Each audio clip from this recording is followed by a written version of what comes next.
Today, na 11 February, finally. People's rights advocating a platform where we combine reasoning with reality, fact-based analysis to enhance human rights. This song na a song where a Southern Cameroonian, a supporter of PRAP, he develop he send them for we. The voice of the voiceless, freedom is free. Welcome to the People's Rights Advocacy Platform. Today, na 11 February, a day where Cameroon celebrate them as a youth day, but a day where na the day where we vote for join French Cameroon, we exercise our right of self-determination. What did the day it mean? What way our people they need to know? The day today, as we know, na 11 February 2025. The title for this podcast today, na reclaiming our right. Reclaiming our right and taking responsibilities. We go start with a statement from John Foncha, the leader for Southern Cameroon, when I bring we for place we day today. And I hope say a voice it go inspire our people for the future of Figiam for our picking them. Make we listen. Now, this Prime Minister of the Southern Cameroon,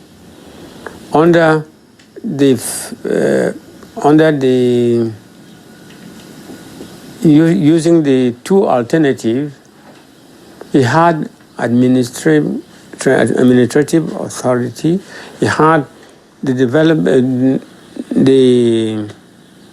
economic development in his own hands, and of course, security in general was going to be a matter for which could be discussed, to make it both for the federal government or what we call concurrent. That is to say, the Prime Minister of the Southern Cameroon was going to be in charge of the police, and the army could be national, territorial. So, na John Foncha that as when they hear, he talk about which way we be supposed to be. We'll be supposed to get control of our police. We'll be supposed to get our economy in our own hands. And today we don't find ourselves, we will deny our history, and they don't put we in a position where it be difficult for we to come out from. So, fellow Ambazonians, I want to make una listen for this podcast for today, 11 February, very keenly, because I hope say this knowledge we will give for una today, it get the power for set our people free from both Cameroon, La Republique, and also from our own mistakes them for the past. We must take responsibility for the decisions of our forebears, fellow Southern Cameroonians. Today, 11 February, we must ask ourselves, how did we get here? Many of us believe that French Cameroon is solely responsible for the destruction of our identity. But the truth is, our own leaders played a crucial role in weakening our nationalism and diluting our identity and surrendering our future in the hands of a government that is dominated today by the Biya French regime. 11 February, which was once a fundamental and monumental day in our history, has been stripped of its meaning and reduced to a merely Youth Day celebration. But let us not deceive ourselves.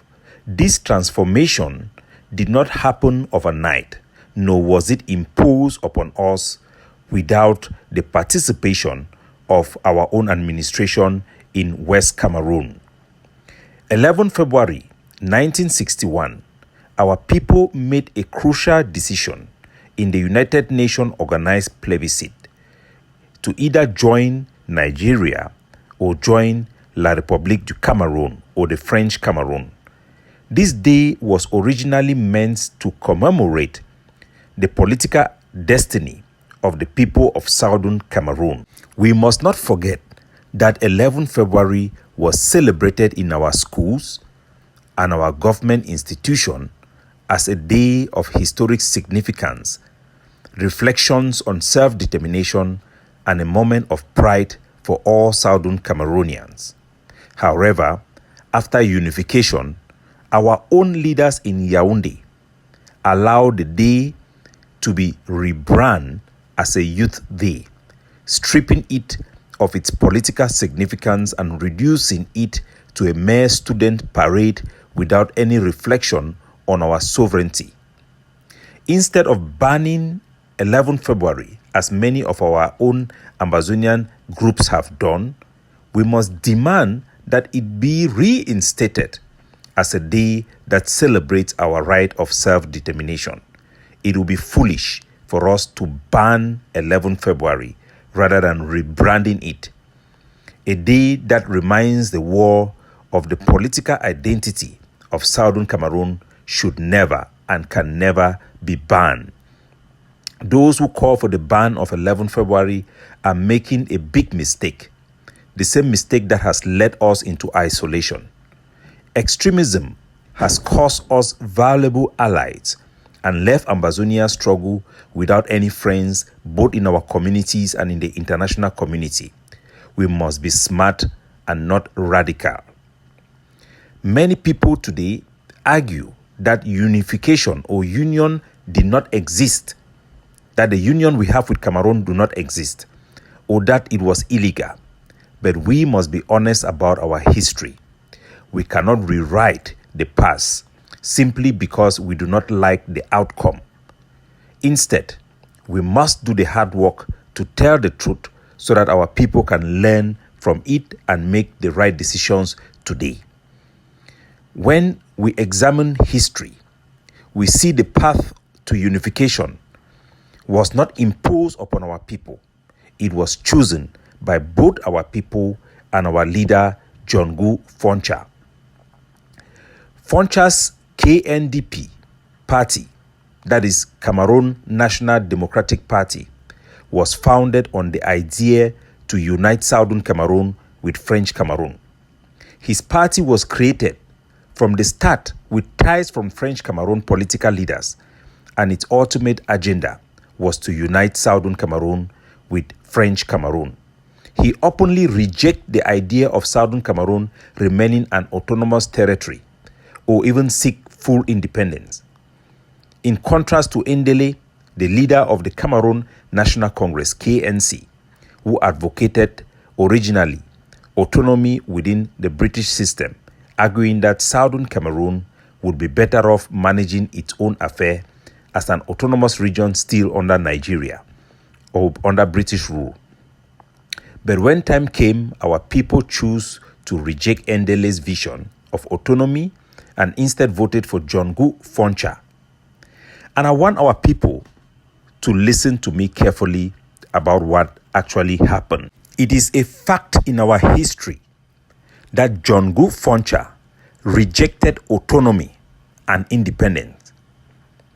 In 1959, far before we unite with La République du Cameroun, far before we had the plebiscite, in 1959, Ndele, the first Prime Minister of Cameroon, of Southern Cameroon, argued that remaining as an autonomous region under British protection was the safest option for our people to choose or go in for. However, Foncha strongly opposed this idea and insists that joining French Cameroon is the only viable path. John Foncha declared, and I quote, this is John Foncha's quote, "We cannot remain a small territory under British rule. We belong to a greater Cameroon, and our place is with our brothers in La République du Cameroun." End of quote. This follows a firm rejection of any form of self-rule. Foncha's statement in the United Nations in 1961, rejecting independence, can never be forgotten by our people for us to take full responsibility. Before 11 February 1961 plebiscite, the United Nations asked Foncha why the people of Southern Cameroon were not given the option of independence, a question many of us have asked: why did the international community and French Cameroon or Britain did not give us the option of independence? Django Foncha was asked this very question in the United Nations. Why was our people of the Southern Cameroon not given the option of independence?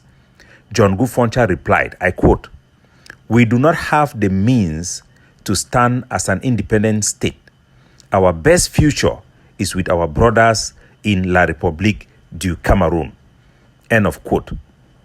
Our people, fellow Ambazonians, this is our own leader that was chosen through democratic means, rejecting the idea of independence, claiming we could not stand on our own.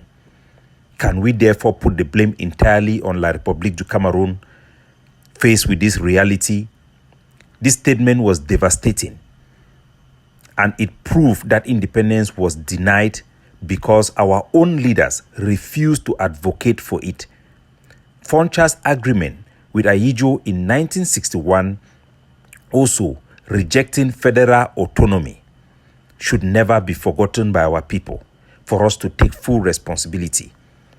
Before October 1, 1961, when Southern Cameroon officially joined French Cameroon, Foncha met with Ahidjo to discuss the federal system.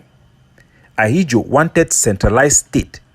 Foncha reassured Ahidjo that federalism was just a temporary arrangement. In quote, this is Django Foncha saying, federation was a temporary arrangement. So how can we blame that La République du Cameroun dismantled the federal system? Foncha is recorded as saying, we will not insist on federalism forever. It is simply a way for us to integrate our people gradually into the larger nation. This is Django Foncha talking, fellow Ambazonians. To prove that even before federation was dismantled in 1972, Foncha had already accepted the idea of a unitary state. We should never forget that. Django Foncha in 1962, telling the West Cameroon to stop complaining. After unification, many people in Southern Cameroon began to complain about French Cameroon domination and the loss of their autonomy. Foncha responded, we voted to join our brothers.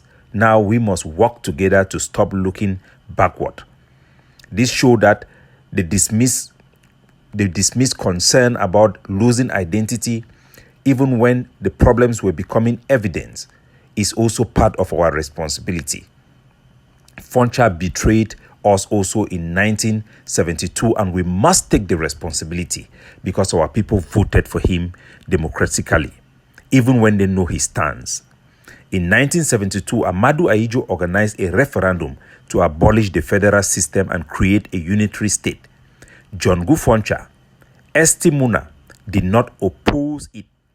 In fact, Muna actually actively campaigned for the dismantling of the federal system.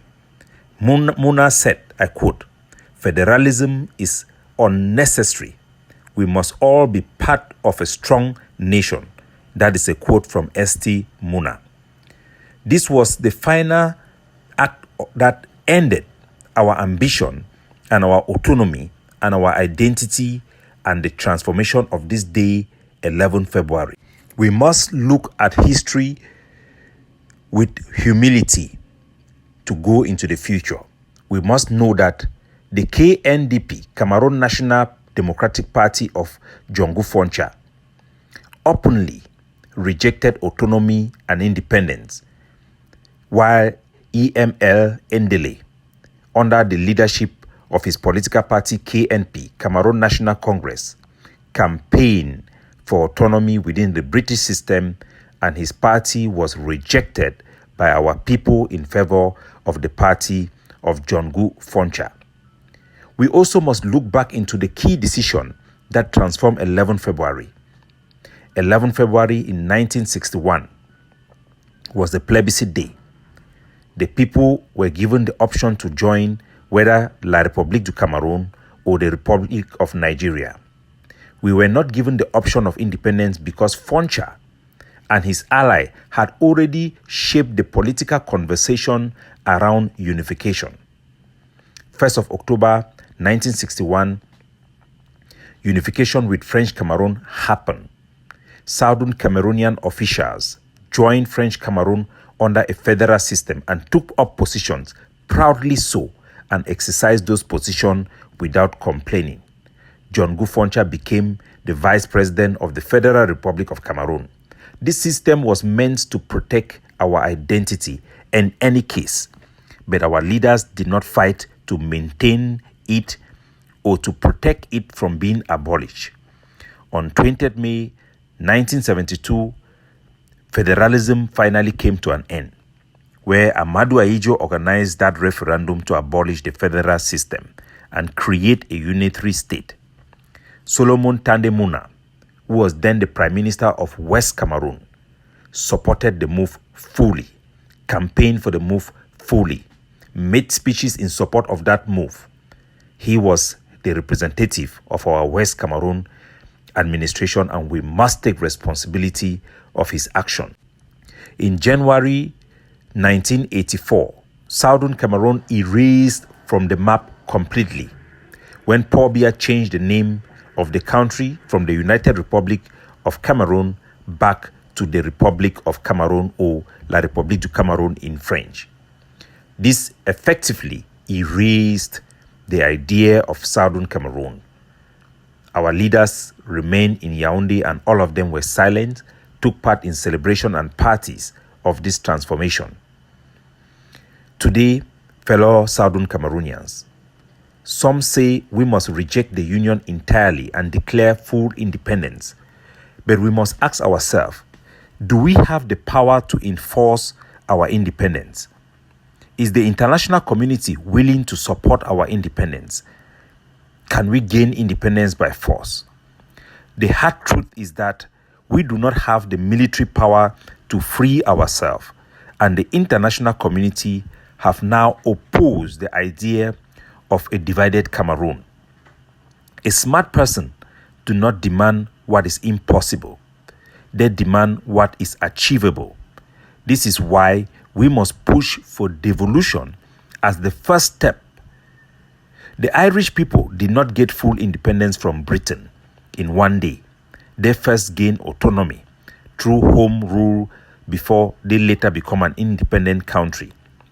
Before we left Nigeria, we first fought for autonomy before considering any other options.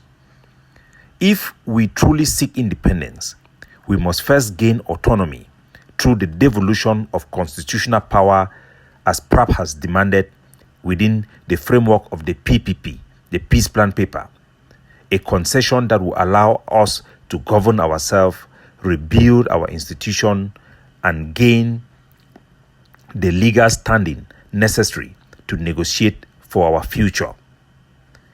Fellow Southern Cameroonians, today we stand at a crossroad.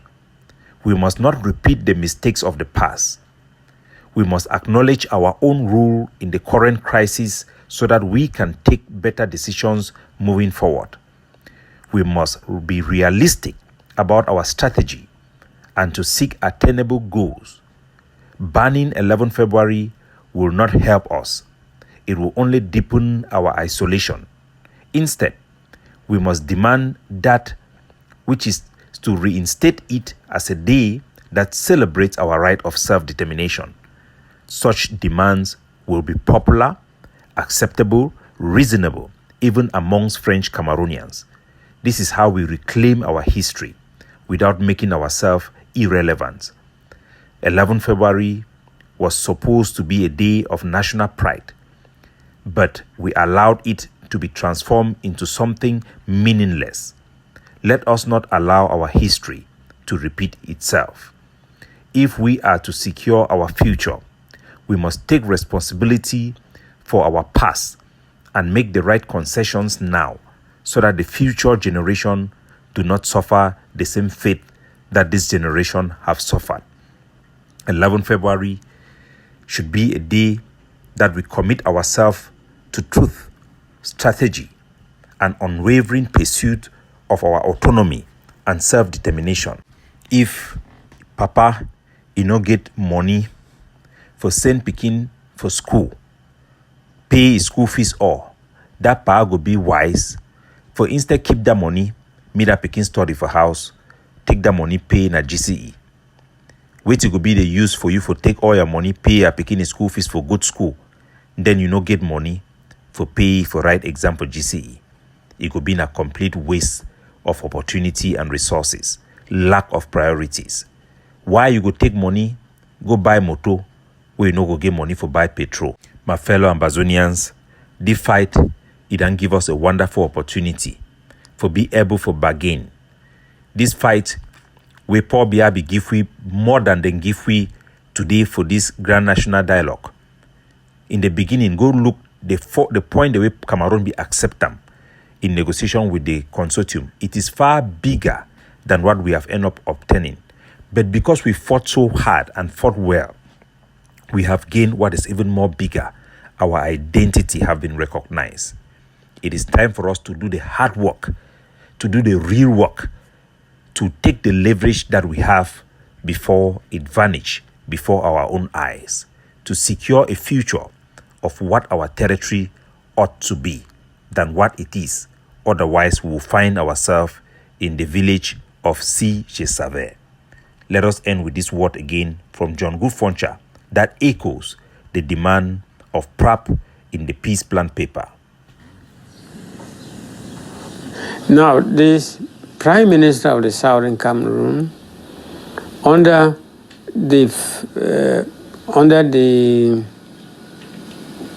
using the two alternatives, he had administrative authority, he had the economic development in his own hands, and of course, security in general was going to be a matter for which could be discussed, you see, to make it both for the federal government or what we call concurrent. That is to say, the Prime Minister of the Southern Cameroon was going to be in charge of the police. Capo Daniel, looking out for you, signing off. And